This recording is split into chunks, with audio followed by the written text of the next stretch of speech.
Thanks for joining me on this week's episode of Relentless Podcast. My guest today is amazing, simply put it that way. I am speaking today with Rosen Klepel, my good friend, a good brother that I've known for a little while now. Rosen is actually in Ukraine. He's working with Youth with a Mission and stationed in Ukraine in the middle of the war going on. So he's going to share a lot about his experience over there and just everything going on. Rosen, hello, brother. How are you? Hello, it's good to hear. It's good to be with you. I'm so happy to have you, man. Thank you. I'm very excited to chat with you. I know you're wildly traveled. You've been to 70 different countries. How cool is Yeah. that? It's amazing. It's a great learning experience, and it changes your life perspective on people, on cultures. Each nation has its beauty, so I will not say what country is my favorite because Yeah, each country has its own beauty and its own unique gift and people group that nobody can offer. And I cannot say like which your favorite group, what's your favorite right, country. I think just each country has its own beauty, and God like just has its gift in each nation. So yeah. right. Rosen, so I'm especially excited to chat with you today because I know you're going through a lot right now. You're experiencing a lot, and you've experienced your own share of turbulences in life, if you want to call it that way. Uh-huh. Especially, I think that your story is amazing, and I think that people will be educated from this conversation. So, I want to get right to the beginning. You are currently in Ukraine. Yes, Tell that's me correct. about that. Tell me a little bit about yourself, and then how did you end up in Ukraine right now? Well, it's a long story. We'll be here forever if I share. Right? But I was adopted at age 13 from Bulgaria. I, yeah, like as an orphan, you struggle with different things like sniff glue. I pickpocketed. Became a Christian to my family, who were missionaries in Thailand 21, not 27 years, who served God all their lives, 5 years in Israel during this Yom Kippur War, and then 7 years in Australia. So I gained my mission minded faith through my parents showing me how they lived. So everything I gained and what I'm doing now is through my parents because they taught me how to love. They taught me about faith. They taught me about trusting God for the finances, trusting God for even for food. We lived in a Right. boat for 1 year, catamaran boat. So how I ended up in Ukraine is I always had a passion for orphans, and I really felt that I would work with orphans for the rest of my life. I was living in Budapest, Hungary for 1 year, 1 to 2 years, and then a friend of mine came from Ukraine, and he said, "We work with orphans, street kids, and it's perfect in your alley, and you will love working with orphans in Ukraine." So gave me the invitation, and I joined. And he said it's with YWAM. So I joined. I lived in Ukraine for about 10 years the first time. Then I left. I went to China for 4 years, and then I came back to Ukraine in 2016. So this is I ended up in Ukraine because in 2016 I married my wife, and I stayed here on since we got married. And your But wife is Ukrainian. yes, my wife is Ukrainian. Yes. Okay. So you were adopted out of Bulgaria to America at 12 years old. And Yeah, your 12 and a half. Then 12 and a half, I was in the States for a little bit. Then we went to Thailand for a few Thailand, and you years. Yeah. traveled extensively. 2016, you went back to, so you had a stint in Ukraine before for 10 years. You Yeah. left, went to China and other different places, and you found yourself back in Ukraine working with orphans in 2016. Yeah, with orphans, child with teaching Trafficking? orphans life skills. Then with leadership development and member care more. It was, Yeah. yeah, not so much orphans anymore, but it was more leadership development, member care, and Yeah. things. Yeah.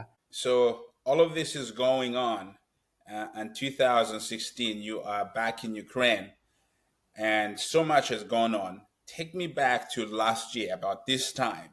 You guys, your lives changed. Yeah, well, and our lives changed in February 24, 2022. So when the country was attacked by our neighbors, or like I can say Russia, I mean, they invaded and everybody went into panic mode. Bank machines were like lines. I was in the middle of dropping my wife and her mother to go to Spain, February 24. Then we arrived at the airport, and the guy said, "You must leave the airport right away. We're in the war." So we panicked, and then we left the airport as he said, and then we saw lines of cars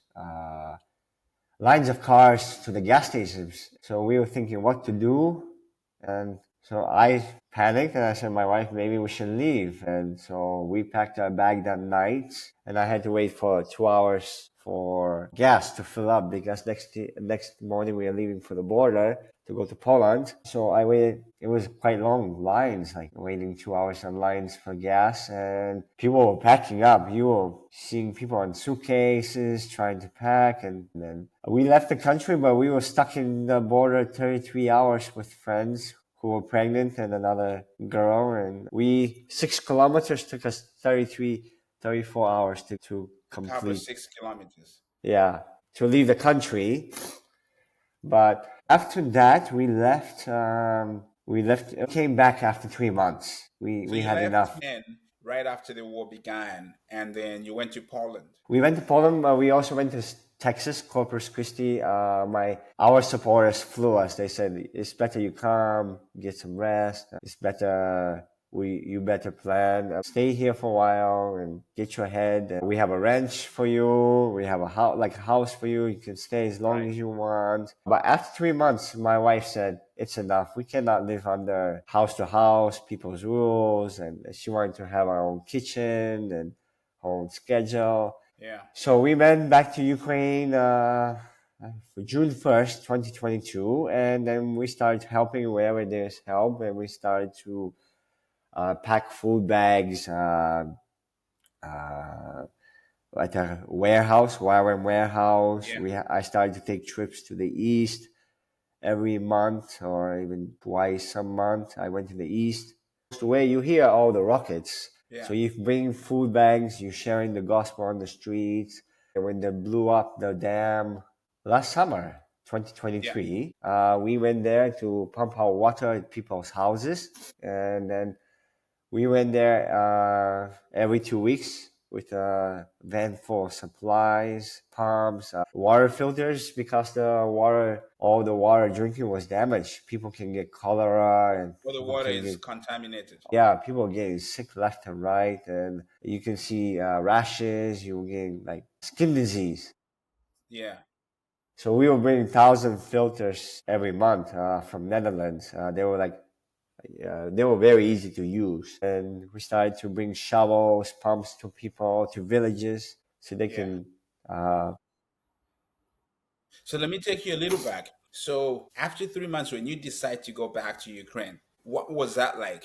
Paint a picture of what Ukraine looked like when you went back. Did you still have your home over there, buildings? I'm imagining things have been bombed, things have collapsed. Well, I live in the western part, so western part did not get attacked as bad. I mean, every city in Ukraine has been hit by a rocket. It's every city. I mean, west, east, but western Ukraine is not as bad as eastern Ukraine where the front lines are. Also, my wife's brother, who is 54 years old, was drafted on March 8th in 2022 too. Also, he was fighting in the war also. Like, they were drafting a lot of people, and to this day, they're still drafting people. To take you to this time is like nobody, like everybody is wondering where is safe in Ukraine. Where can we Right, go to the Polish border? Can right, everybody go to Poland? But nobody was safe. So yeah, right. that's to answer to your question. Everybody was helping as much as everybody stopped their ministry. Everybody stopped and everybody helped as much as they can with their whole being, left and right with humanitarian aid. And we're still doing this to this day, humanitarian aid help. That's a lot. I'm trying to put all of this already just in the first few minutes of our conversation back in context. And it's just, man, I couldn't thank you enough for you just volunteering yourself, risking your life, your family. You guys have a young child and you being in Ukraine right now. And It's she was just a born lot. in 2022 in the She was, war. So so she yeah, was born in 2022 in the middle of the war. yeah. And It's my wife's C-section was delayed 6 hours because we were on the sirens for 4 or 5 hours. Yeah. and the sirens is a bomb alert. Sirens are very often. Like I just heard it at 2 o'clock this morning. So So yeah. tell me, what's a siren? Just especially even for the people listening, Siren is a warning siren that warns you and you need to get down to a basement or like a like a bomb shelter. well, yeah, bomb shelter. We don't have bomb shelters really, but there's a basement where you can go one floor down below the apartment building. So So when not you all hear the the siren, it's basically a warning that this place you are in could be hit. by drones or rockets. Yes, that's correct. Yeah, but we don't obey this rule because we just carry on with life and Yeah, we sleep through it because if you are waiting for siren, could be 5 hours, could be 4 hours, and you're yeah, stuck in a cold basement or shelter, it's better you sleep on through. And if you get hit, yeah. you get hit. Yeah. So So you guys have basically said whatever happens, happens, right? yeah, yes. Man, just hey, it's a lot, you guys, and I sympathize with you. Tell me, bring me back to what is really going on then. So, what is going on in the situation in Ukraine right now? This war. We know everybody knows there's a war. What is going on? What's going on is shortage of men fighting right now. They're trying to draft every person as possible as they can. Ukraine is trying to get more weapons from the West, but also Ukraine has a lot of corruptions. It's hard to give weapons to a country that's also we don't know where the weapons are going or the money's going, but Yeah, Ukraine needs help, and yeah, there's shortage of men, so that's why I would say Ukraine is at this minute right now. But the good news is people are fighting, people are trying to rebuild back, even if it's getting destroyed again and again. People are rebuilding. I never see more resilient people than the Ukrainian people, and they are I can only fighters. imagine. They are So, what's really the cause of the war right now? What's the cause of the war? well, historically, you can go hundreds of years, starting from the Soviet Union, from Russia, that they always want more and more and more, and they never can get enough. And Is this more in territory then? They're trying to get the space, while Ukraine is very valuable to the the oil. world because it's the soil. Nobody has the best soil as Ukraine, like for wheat, barley, and all these different soils. And soil is very nutritious. And there's no soil in the world that is better than Ukrainian soil because also Kiev was the capital of the breadbasket of the you can say Soviet Union or Eastern Europe. So Putin wants Ukraine really bad because of the great iron, metal, and lots of resources that other countries are struggling to get. Yeah. Yeah. So this is a war for basically Russia is trying to take over Ukraine because of the natural resources that Yeah. Ukraine. Yeah. And Ukraine has the best soil in the world. And you can grow fresh vegetables without any preservatives or without any pesticides easy in Ukraine. And that's why such a healthy country and without a lot of diseases because our soil is just so nutritious, so rich. That's what I would say. Man, so interesting. That's very, very interesting. Is there any sign of this thing coming to an end anytime soon? I really don't know. I would love to say people are talking about maybe this winter, this war being over, but that's just rumors. But yeah, I really don't know. Yeah.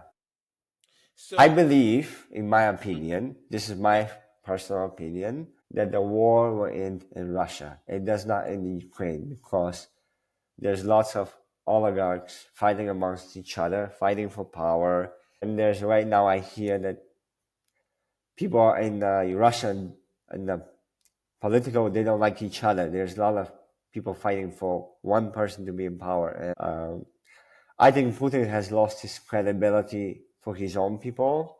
And I think and I think already people are fighting amongst themselves. And Okay. Yeah, it makes sense.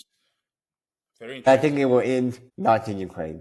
I think it ends in where I started from. It started, Yeah. right? So it makes sense that Russia started the war and Russia eventually gets fed up, and they.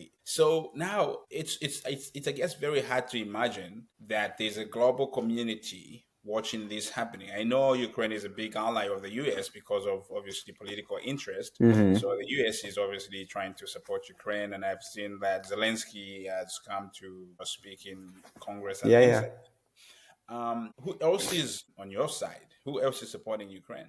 Most of the European countries, most of them actually, all of them, but except few. So yeah, So, like okay, so Serbia, yeah, Hungary doesn't support Ukraine, or now Slovakia, the new prime minister yeah. doesn't want to do much. So, So walk me but there's a down lot of countries. I would say 90% people support Ukraine to because Europe. it was not. It's not their war that they started. It was Yeah, brought to them, and they invaded the country, and people killed innocent people. So, like, yeah, that people many people are hard workers. All they want to do is hard work and maintain their farms and take care of their own little gardens, and that's it. They don't want that's to people bothering them, or they don't want to be in other people's way. Or but for 100 years, all the countries wanted Ukraine because of its value of the soil. Like Poland in the history has nature took part of Ukraine many hundreds of years ago. I don't know how many years ago, but also yeah, many countries want Ukraine. So yeah. it. How many people have died in this war? I really don't know, but I would say 3 to 4 thousand. That's I think with people and military. I think more civilians have died than the military. And military. Yeah. Yeah. So if more innocent people have really who had nothing to do with this thing have died. No, It's like apartment. I go to the east to deliver humanitarian aid. I've seen buildings bombed to the ground, and there's some buildings that are missing some floors or some windows. I've seen this everywhere. Like a lot of little villages that I go to, old grandma's houses, and they say, "I can't rebuild.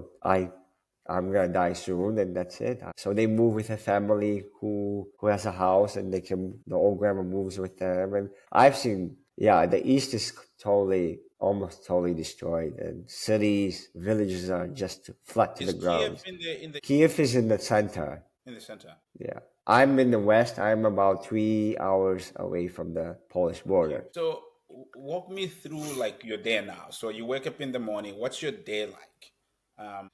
Every Weekend, day is I know different. that you're supporting the mission in giving supplies to the people that need them, especially water, food supply. Say, since maybe I took a 2 day to 3 day trip to the east. Okay, we load up the van from here, from the warehouse. We have a warehouse that we load up with supplies wherever the pastor in the east says, okay, I need this water, maybe blankets, pillows, and the sheets together as a set.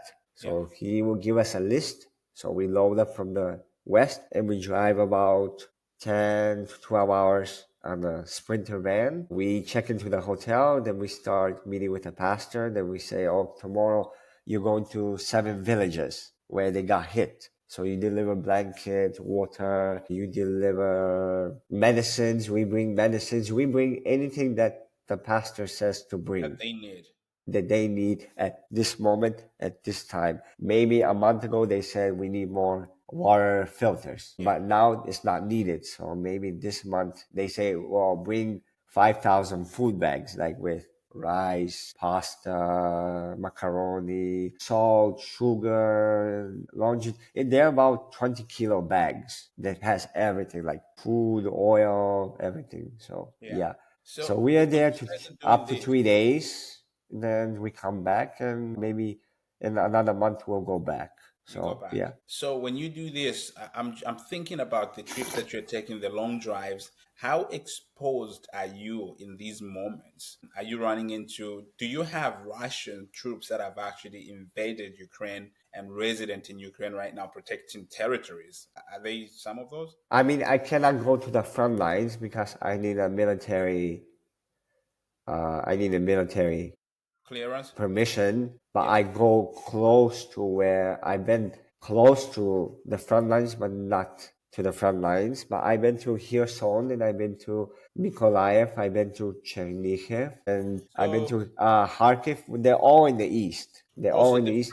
the front line is where all of this is happening. The rest of Ukraine is fairly okay in terms of people can move around. There's actual front lines where the war is happening, where they're fighting between themselves, right? Yeah, but they hit with rockets beyond the front lines, like past, like more Yeah. west. So they hit, they can say they hit Odessa. It's a tourist place. It's a seaside. It's not the Yeah. front line, but they're hitting Odessa a lot because of the ports. So yeah. I hate to ask you this question, but can you tell me the worst you've seen in this experience? The worst? Yeah, the worst is I've seen a village. Village is flat to the flat. I mean, there's no, like, I'm walking on the grass. Like, that's the worst is I've seen is 5, 6 villages in a row, like in a row flat. On the And ground. the worst is I've seen is landmines everywhere. And they've been all blown up. And you can see shrapnel, but you can see also, yeah, some body pieces. Yeah, yeah. I don't. Yeah, from the landmine. That's Yeah. Wow. and the And whole this road and the whole road was covered with shrapnel from landmines. I think that's the worst I've seen. so when you see these things happen, you are a man of faith. You're a Christian man. When you see these Hmm. things happen and the world is going on like, just business as usual everywhere else, what do you think in these moments? You're in a place where people are experiencing their worst experience, right? But some of them have been displaced from their families. People have lost loved ones, and people can't even track back their children. All kinds of things happen in the war. What's your perspective when you see all these things happen and you know that there's an entire global community where life is as normal? What's your perspective with that? I think what I've seen is I've never seen more people open to the gospel than ever before. People are hurting, people are in pain, people are suffering. And when you come and bring them a package like a 20-kilo food bag, their eyes light up and say, wow, thank you, thank you. Come to my house. Let me tell you all the story, what happened. Grandmas will cry in front of your knees Yeah. and feet or show, just say thank you. And because we also have like evangelism, we gather all the people from the Yes. village, and Hmm. when we give them food bags, but we also share the little message of Jesus and the gospel, and people are so open. Yeah. Just a simple song you play for them, they start crying because people are desperate and they know the war or the government cannot solve any of Yes. their emotional problems, physical problems. But when they hear the songs and they hear the word of God, they just are like So the soaking it people are like a receptive to the sponge. good news. Yeah. What's Ukraine's history? And I know they have a close history from Bible times. What's their perception and viewpoint on matters of faith now? Ukraine is Orthodox, Ukrainian Orthodox. So they even, well, it used to be also Russian Orthodox, but now Ukraine totally split from the Russian to the, now it's Ukrainian Orthodox. And if you, like, say you have a big gathering, like in Africa, you have 2 million people coming to this crusade. In Yeah. Ukraine, if you tell people who wants to accept Jesus, who wants to 100% of people raise their hands because in Ukraine, everybody is a Christian because to Orthodox, everybody's a Ukrainian Orthodox. Everybody will raise their hand, and then evangelists will say, Yeah. "My, I helped to save 1 million people." Right. But in Ukraine, it's not that simple, and it's not this because everybody will raise their hands and say, "Oh, like the crusade, I'm saved." No. In Ukraine, it's Orthodox, and everybody will raise their hands and say, "I'm a believer." They will say, "I believe." Yes. But in Ukraine, the problem is they believe everything in saving by works. If I do good things, I'm saved. It's not by I have a relationship with Right, Jesus. right. They don't, a lot of them don't actually. A lot of So them it's don't a have a. very it's a very Old Testament. Yes, it's very Old Testament, but it's also everything. If I go light up a candle every Sunday, I'm good for the week. I have cleaned my sins. I have washed my spirit, body, and soul. I'm good, and I can go back to sinning or whatever. And then until next Sunday, I go to the priest and I light the Yeah, candle, cross myself, and trust I'm myself, and saved you're good to again. go. So, It's like and fuel, then it's the like filling up a car with gas. It's like, oh, I have enough gas to last me. I'm gonna, survive the next Yeah, period, and and then Ukraine has a lot of paganism. Like you cannot whistle, like or you will not have children or something. You cannot very do this. traditional beliefs. Yeah, yeah, yeah, yeah. Very interesting. So we So have lots of Orthodox holidays, lots of yeah, them throughout the year, and people will not work, but really, it's like more. It's because they're doing it because of it's a religious and they have to do it. So yeah, it's not really based on, I have a relationship with yeah. Jesus and I'm doing it because I have a relationship. It's based on, yeah. So now, so how are you guys managing like now with you, like your family? Are people working? How are people surviving? In our town, we don't even pay attention to sirens anymore. People are just carrying on. Businesses are open. And the president, Zelensky, actually encourages everybody to be open and encourages businesses to go on because cannot stop the economy for 4 or 5 hours and wait for the siren to be over. Yeah, People have to carry on and earn their money, pay taxes and different things. Like can't just stop because the siren could be on for 3 to 4 hours, 5 hours. Who knows? We don't know. Maybe half an hour and 20 minutes. So yeah, I think everybody, like in my town here, 250,000 people carry on. They don't pay attention to sirens. I mean, I sleep through it. I mean, yeah, I shouldn't. It's a yeah. kind of, I'm disobeying, but yeah. Like 2 years ago, I lived in the eighth floor. How can I get down the eighth floor? They could have hit the building already, and yeah, I Right. there's no time to get down to the eighth floor in time. So yeah, that's before. Yes. Now I live in the first floor, so yeah. Okay. So, and are you close to a shelter if anything were to happen? I'm close to a shelter, but I never go to a shelter. That's I mean, because we want to sleep. It could yeah, be it would disturb our sleep, and we can be 4 to 5 hours freezing in a shelter yes, basement. It's very cold down, and now the winter is yeah, coming. When teams come, volunteers come from USA, we advise them if they're in the hotel to go to a shelter for their yeah, own mind. For my mind, I'm okay. My child sleeps through it. yeah. We are fine, but we are locals, so we know. But for So you teams, kind of know the system.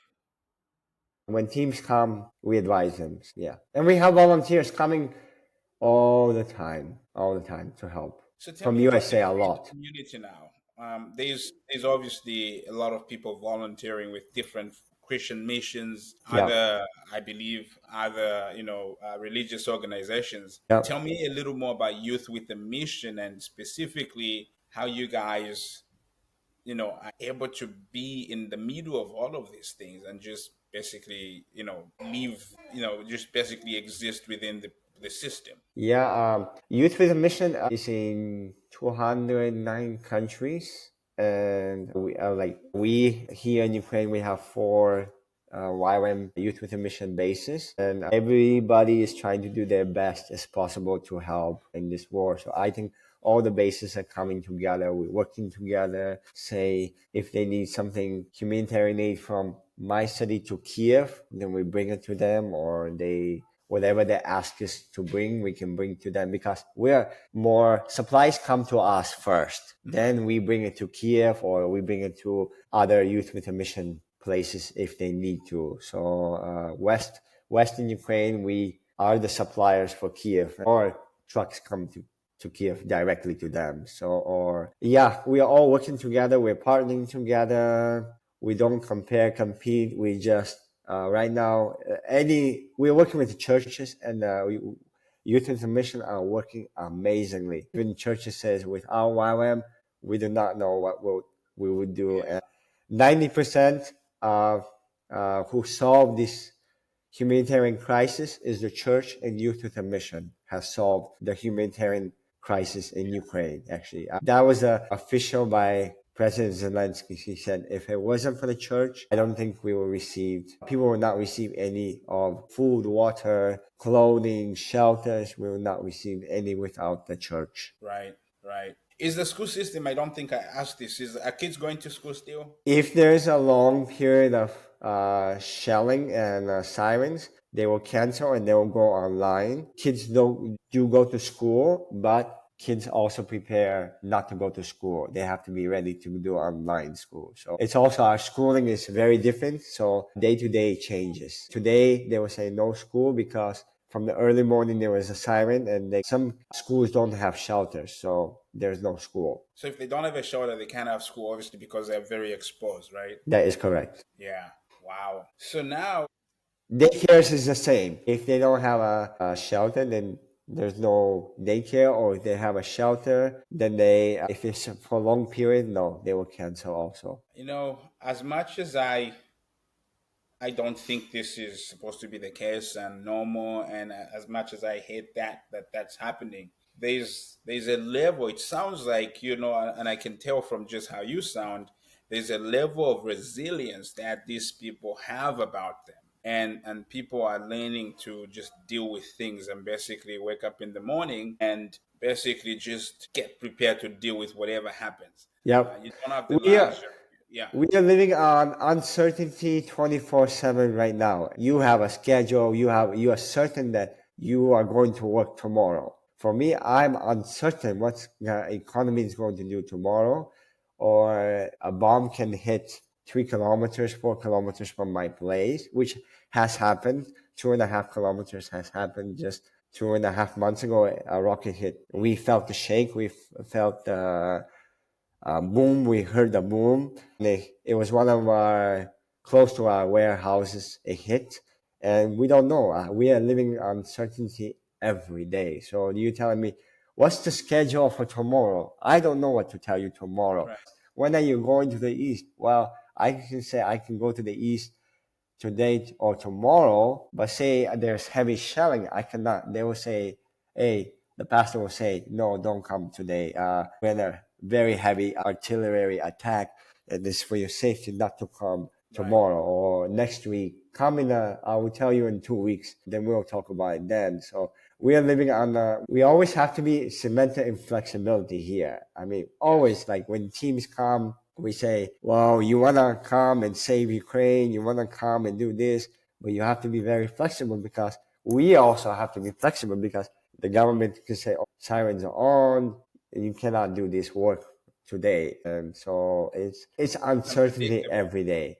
Unpredictable, yeah. And that's frustrating, and it's annoying, but for the last 2.5 years, we lived this way. So It's been like that. I don't know if I'm going to be alive tomorrow, because maybe rocket hit tomorrow here. I'm not sure. I'm not but we as a family feel very strong to stay here, to help the people of Ukraine, to help my wife's family and her brother who's in the front lines. And we are felt and called here. So it doesn't matter what it brings. We will fight to the end. We trust in God, and God told us to stay here.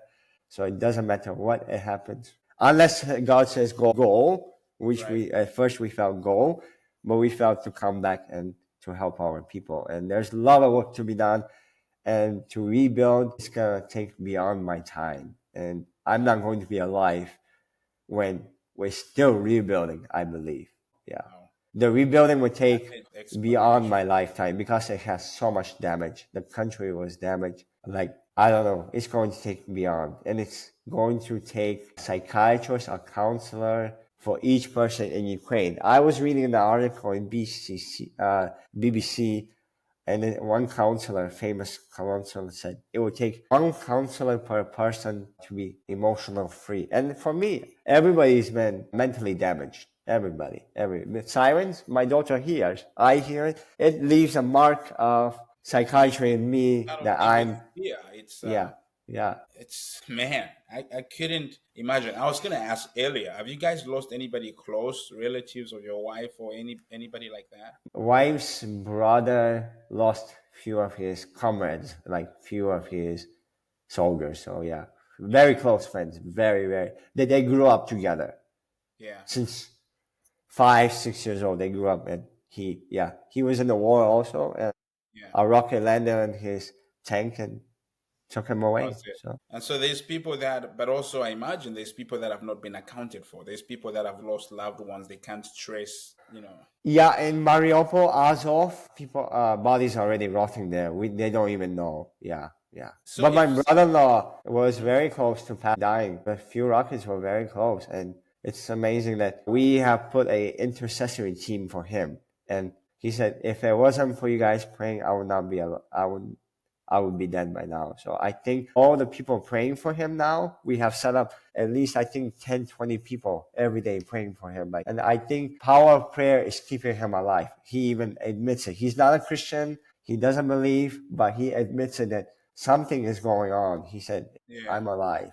you can So feel yeah. it. Yeah, I mean, he's in the front lines. He is in the front lines. So He's right there. yeah, I I cannot just go there, but he is where artillery is. Yeah. It's fascinating to me that, as I hear you speak, right, there's always that tone of hope. Like, whenever you make a statement, it still comes out very hopeful. And Oh, I yeah. absolutely admire that because that is life. That's like it's not supposed to be like that, but there's something that seems to be awakened in every human being when you kind of feel like your back is up against the wall and you guys are experiencing it. And I couldn't My experience wife it. is much more hopeful. She even said, I believe every day that my country will prosper in educationally, in business. She believes even if there's corruption in this country and the educational system is so bad here, every day she believes Jeremiah 29:11. I know I have plans for you. And she believes to this day that her country will be one of the richest countries yet to come, That's and amazing. they will be the most prosperous, and they will be the most giving like nutrition, like food to the world. Yes, It'll be even, to it's feed the gonna world. come even more. So that's for That my is, wife. I don't have this faith yet, but she has this faith. So yeah, I give her credit to this. please let your wife know that I absolutely admire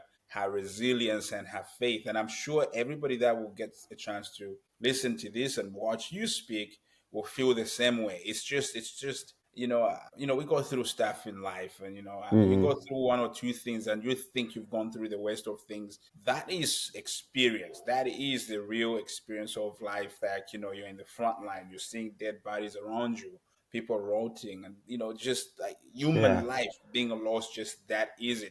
And it's not just happening once off. This is a daily occurrence that Hmm. waking up in uncertainty, you don't know what's going to happen the next minute, the next day, and you have a young Yeah. family. Just it's just so much to take in. And I don't know, I wish that obviously everybody's hope is that things like this never happen, but when things like this happen, you wish that people can actually see what it looks like to go through situations. In today's world, there's all kinds of things happening, mental issues and mental health problems with people because they lost a boyfriend or something Hmm. happens. And that stuff just throws me off. There's a lot of legitimate issues going on in the world.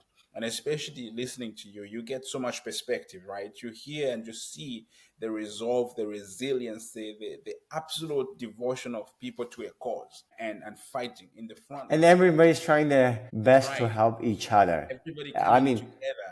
And it's not yeah. even about, what tribe you are, whether you're from the east, from the north, the west, Yeah. everybody is rallying behind to try and get this thing through these things, and everybody is becoming a real brother and a real sister.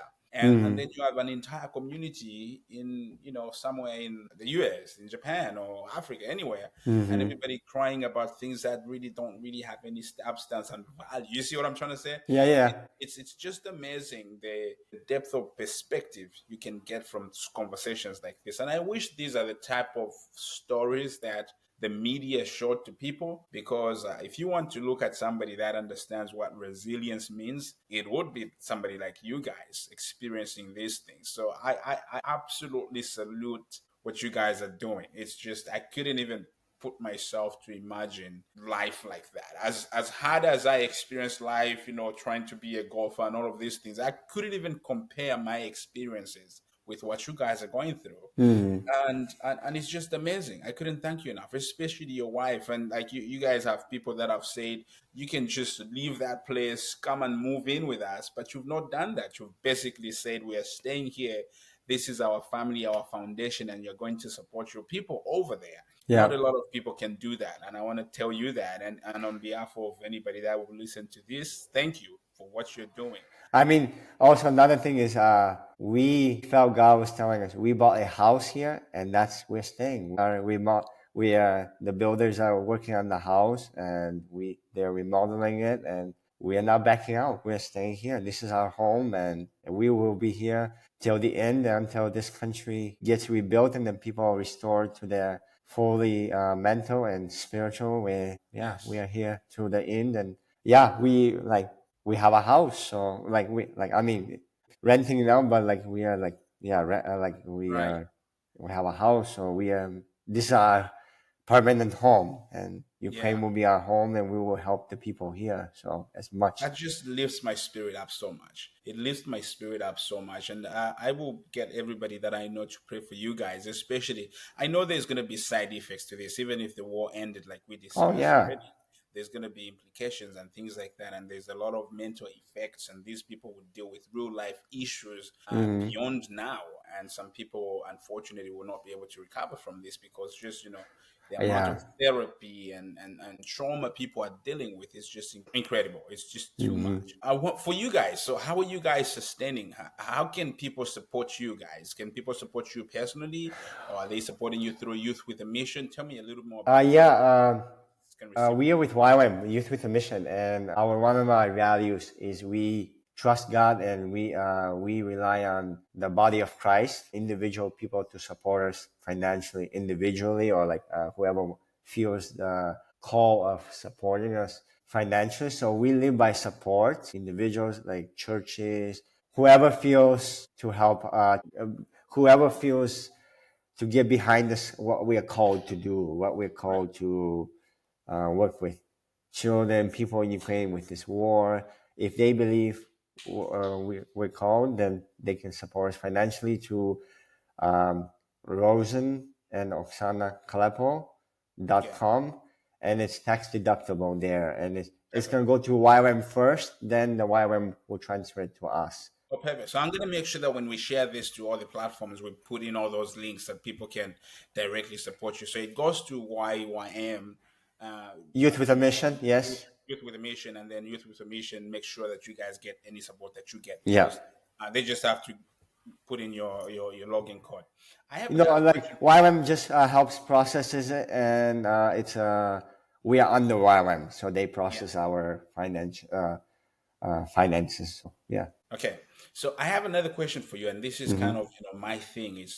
I'm big on trying to get perspective for life, and this is an opportunity to learn, right? Because the lessons that you're sharing are basically making me better myself.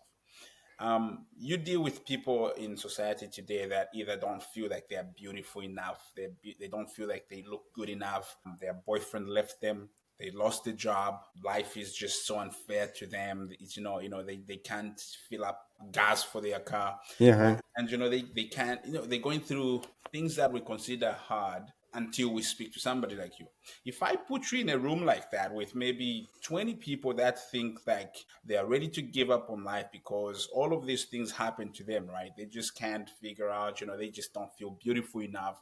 They feel like they've lost everything because they broke up in a relationship and the other person lost their job. Just, I want you to give perspective to an issue like that. If I put you in a room with people dealing with that, now knowing what you know and what you're experiencing and going through, what would you say? Well, actually, my past is really defined me because when I was adopted, I mean, when I was orphan, I had a cleft palate. That's why my parents left me. And if you're talking about physical, I mean, I was born with cleft palate. My speaking was bad, but I went to speech therapy. I had many surgeries. I mean, also with I was a troublemaker. I sniffed glue for many years.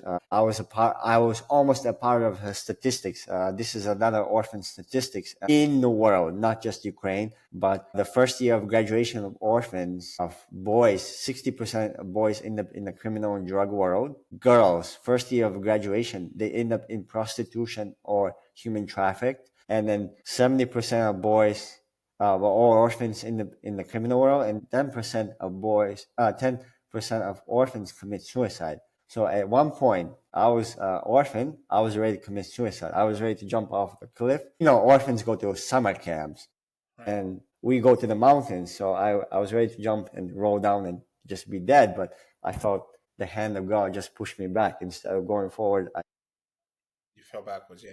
God pushed me back. But for me, I think this is what my faith, my resilience, my past. Like as an orphan, you had to survive for everything, like for food, for people stealing your stuff, like your personal space. I mean, as an orphan, you learn to be a fighter. You fight for everything. You defend. When people say something against you, you fight.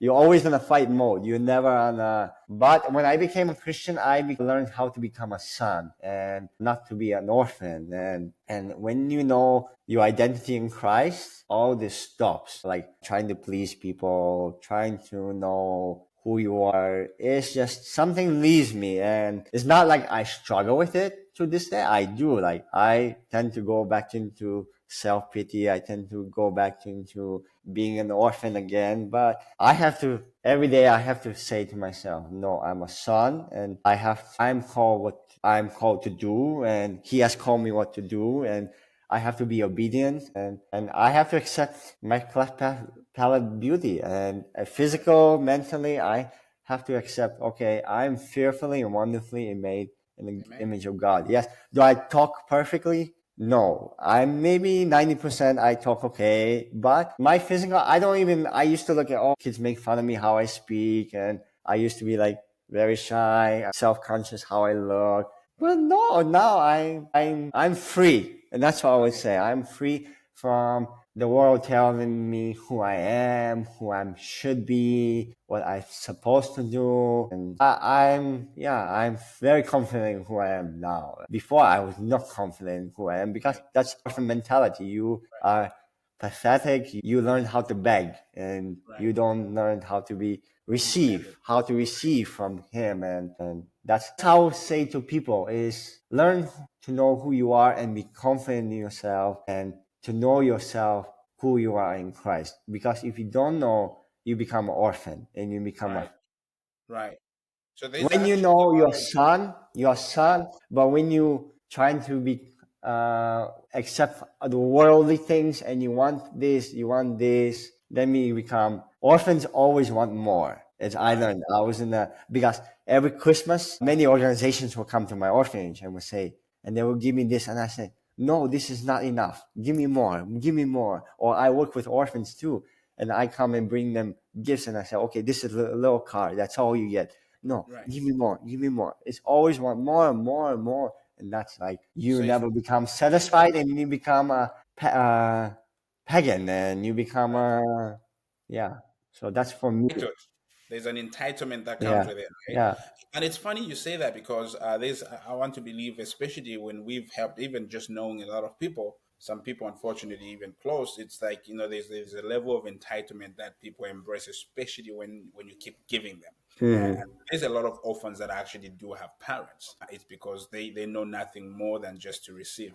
But also, it also sounds like a lot of your perspective is attributed to the fact that you found a relationship with God. And I Hmm. think it is that desire that you have a relationship that gives you perspective for life. And therefore, you look at the world differently. It's not just, it doesn't start and end with you. You're pursuing a relationship, and you're not just looking at the world for you. You're looking at the world for the greater community. Well, I know what is to have plenty, and then I know what is to have nothing. I mean, I was to nothing, and I was a garbage boy, like who was sniffing glue and going to dumpsters and getting as much as possible I can eat. I lived in the streets for, yeah, so I experienced it all. So, and I know what is to have freedom, and I want to live Right. in this. And bring my freedom for others' breakthrough. I Right. believe my breakthrough is the other person's breakthrough. So Right. yeah. So I had another interview and I spoke with somebody about this. In Africa, we have a very famous word we say, Ubuntu, that I am because you are. And that's really what my story is raised by the word, is the fact that, as I shared with you, that everything I became, I didn't become because I was able to make it happen by myself. I'm a Mm-hmm. product of people. And this is a raised by the word moment for me. It's because I'm learning from you, and Mm-hmm. you are making me a better person, a better citizen of the world, and enriching my perspective. And I think that when you think like that, it's a way to live. You understand to live in a community, and you've demonstrated and lived those experiences, and you're still experiencing them. Mm-hmm. It's just amazing that you've been able to do all of these things. So now when you look back, tell me some things, that what gives you the most excitement in the middle of all the stuff that's going on, right? What gives you the most excitement for life? Yeah, most exciting is I'm doing it together with my family and we're here. Most excitement I see is when the old grandmas just come to you and they're crying to you and they said, thank you for coming and helping us. And people are so hungry here. I tell you, I've never seen more people resilient, but I'm also so excited. Like people are so open now. Yes. We are so united now in Ukraine. Like the body of Christ before, Baptists, Orthodox, this will not work together. Why will we not work? Like they will not work with us because we're interdenomination, but now it's so exciting to see everybody together, working together, no comparing, no competing. It's coming saying, okay, I need this from you. Okay, I need this from you. Can you help me? Like we can give it to the people who are suffering and we're working together. I'm really happy that body of Christ is coming together in Ukraine. We're working together. Doesn't matter Lutheran, Jew, or Muslim. We're all coming together and helping the people. That's all. Right. I think it's really good to see. Like I don't think the body of Christ has been so united than now. Then now, Like in right? Ukraine, like for in the So world, I would love to see every girl rescued from trafficking and every orphan restored to right, freedom and being to see as a sons and daughters of God. So right. that would be I would like to see in my lifetime. Yeah. This is exactly what the Apostle Paul speaks about, that what the enemy meant for evil, God turns it for good, Yeah. right? It's Yeah. that it's I just want to congratulate you and thank you again, because everything you've said about what gives you the most excitement has been minus you yourself. It's Mm-hmm. been what you've been able to do and the things that you are doing and seeing from the people when you help them. And it's kind of removed you from that entitlement of self, good house. You didn't mention anything about your family, your house, or any of those things. It's just amazing the depth of perspective you get from this, and I couldn't thank you enough, my friends. I just want to I'm gonna say a little quick prayer for you guys, but before that, what's any final comments that you have? What would you say to the world out there? Stay strong, fight the good fight that Paul says, and trust in God. That's all we can do. Is just I believe I would not gotten this through this in this world if it wasn't for my family, through God. Let God be your sustainer. Don't sustain yourself in worldly things or different things. God has to sustain you because or like all I needs come through Him, and without Him I can do nothing. That's all I can say. And Amazing. I've experienced in my life as an orphan, and I tried to do it my own way, other people's way. It did not work way. So yeah. Man, I couldn't thank you enough. We are lifting you guys up in prayer that you, your family, your child stay strong, and that this war passes, and that God's grace intervenes and showers you guys with amazing Yeah, and grace. also guys pray for us and support us. That's all I can Absolutely. say. We will do that. We will pray, and we are believing with your wife that Ukraine will be the hub of the world. It will feed the world. It will be a prosperous country, and it will Mm-hmm. come out of this strong and better. And just the resilience of the Amen. people is demonstrated even through you.